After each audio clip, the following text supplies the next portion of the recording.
And here we are in the last one. In the first video, we compared the same amount of water to find out which one had the most concentrate. In the second video, we had the same amount of concentrate to find out which one had the least water. And in this one, we're going to compare the same amount of juice and then look at the parts to compare which one has either the most concentrate or the least water.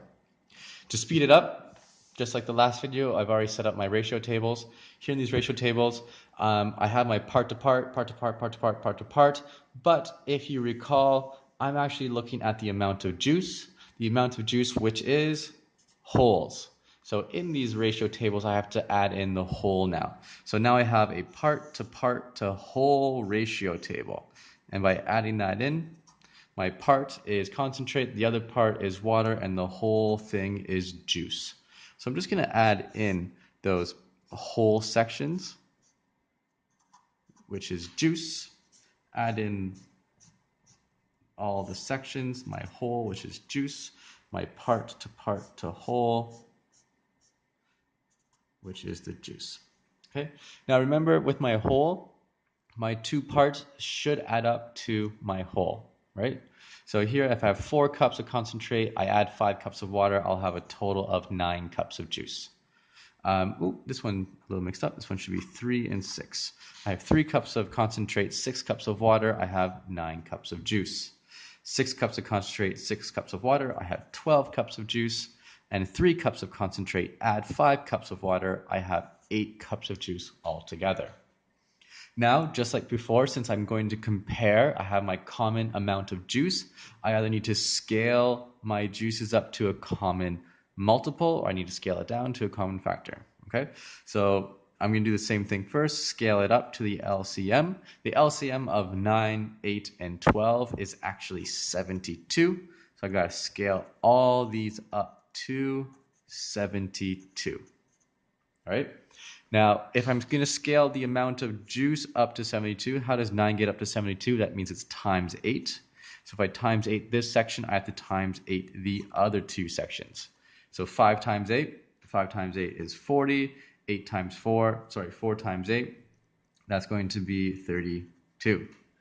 Over here, how does 9 get up? That's the same. It's times 8. So that means I have to do 6 times 8 and 3 times 8.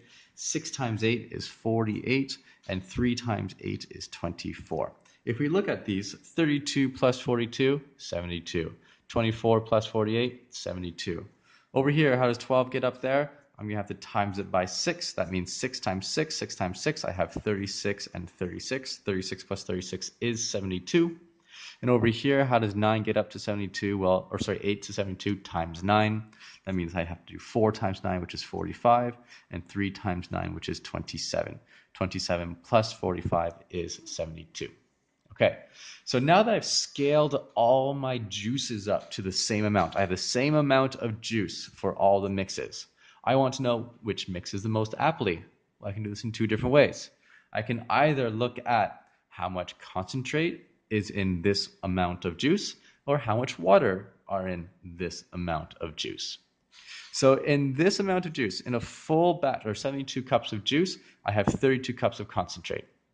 In this one, 72 cups of juice, I have 24 cups of concentrate.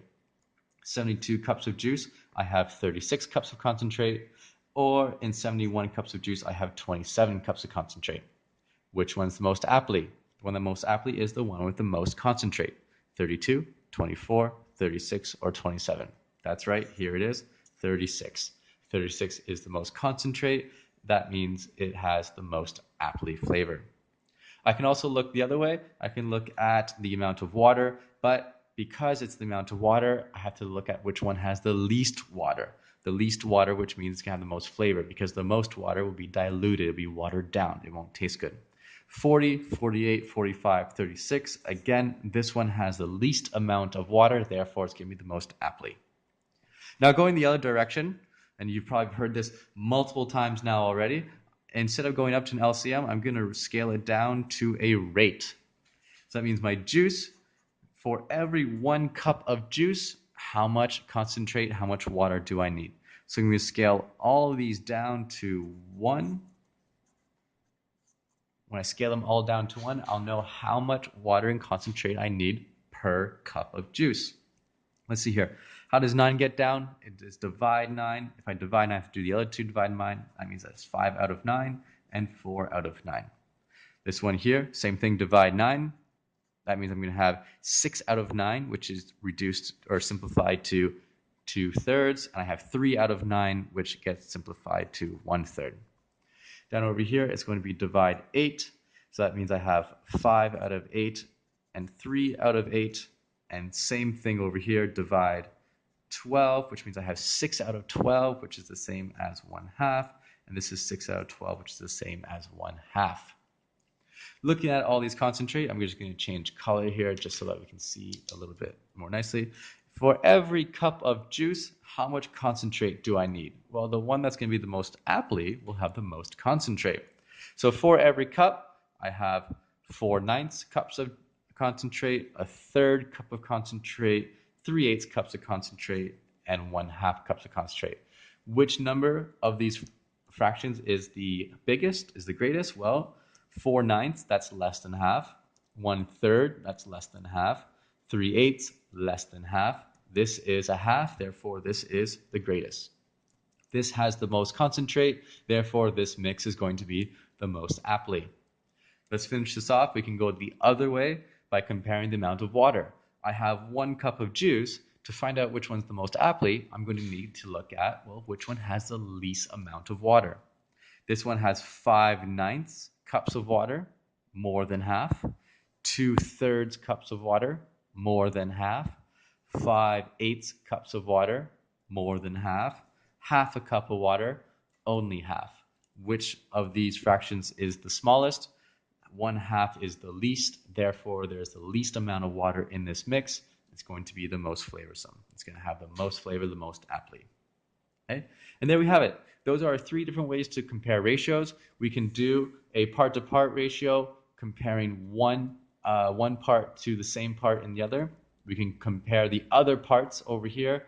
We can then look at the wholes. By looking at the wholes, we can compare the separate parts to find out which one has the most of one thing or the least of the other. I hope this helps you. I'm going to have a bonus video looking at how can I compare fractions, because we should all know that a fraction is a special type of ratio. It is a part to whole ratio, and by using that, knowing that, we can use this ideals to find out which fraction is greater than the other. I'll see you there.